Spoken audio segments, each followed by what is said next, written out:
అన్న అసలు ఈయన ఈ 5 ఏళ్లలో ఒకసారి అన్న వస్తాడంటావా అన్న? 100% పులి అంటున్నారు. అడవి కన్నా బొమ్మను. లేకపోతే పులి ఎక్కడ ఉంటదన్నా? అడవిలో ఉంటది. అడవి కన్నా బొమ్మను. అడవి జంతువులు కూడా ఇంత క్రూరత్వానికి భయపడతాయి.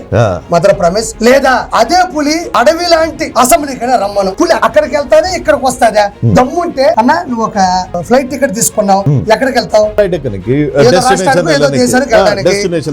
ఒక సినిమా టికెట్ తీసుకున్నావు, ఎందుకు తీసుకున్నావు? సినిమా చూడడానికి కంపల్సరీగా.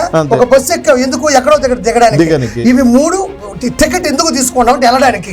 అసెంబ్లీ టికెట్ అనేది కూడా ప్రతిపక్ష హోదా లేకపోయినా, సీఎం క్యాండిడేట్ కాకపోయినా అతను పులివెందుల శాసనసభ్యుడు కాబట్టి ప్రజల పక్షాన ప్రజల సమస్యలని ప్రశ్నించడానికి అసెంబ్లీకి వెళ్ళాలి.